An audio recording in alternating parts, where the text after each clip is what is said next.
মান হাদাইতুহু।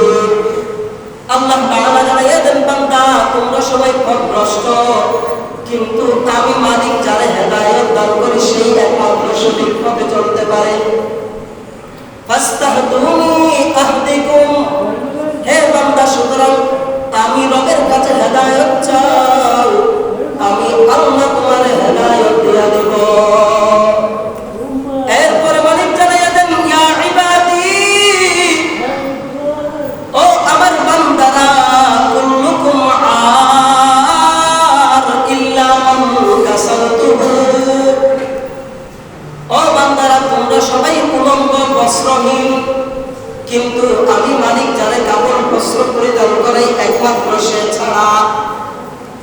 এরপরে মালিক জানাইয়া দেন, ইয়া ইবাদি, ও আমার বান্দারা, তুখতিউনা কুনতুম তুখতিউনা বিল্লাইলি ওয়ান নাহার ইল্লা মান গফারতুহু ফাস্তাগফিরুনি আগফির লাকুম। এরপরে মালিক জানাইয়া দেন, ও আমার বান্দারা, তুখতিউনা বিল্লাইলি ওয়ান নাহার, তোমরা সবাই গুনাহ করো বান্দা, দিনেও গুনাহ করো রাতেও গুনাহ করো। ও বান্দা, গুনাহের কোনো শেষ সীমানা নাই, দিনেও সারাদিন 24 ঘন্টা গুনাহ করতেই থাকো।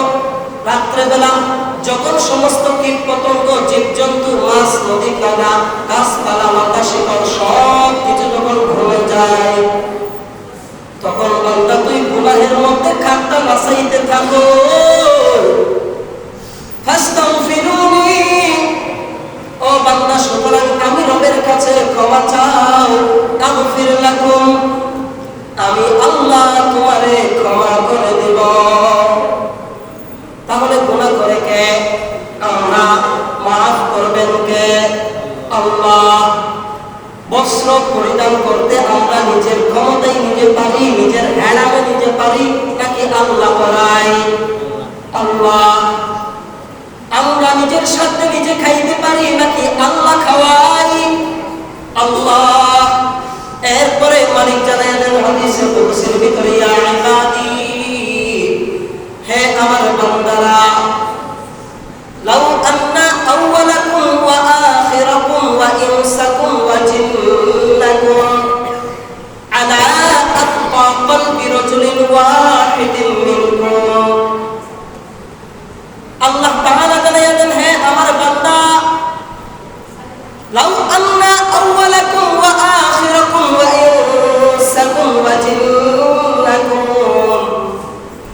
সারা দুনিয়ার সমস্ত জিন, ইনসান, মানব, দানব, কিয়ামত পর্যন্ত যারা আসবে, দুনিয়ার শুরু লগ্নে যারা ছিলে, বর্তমানে যারা আছো, সবাই মিলিয়া যদি আলা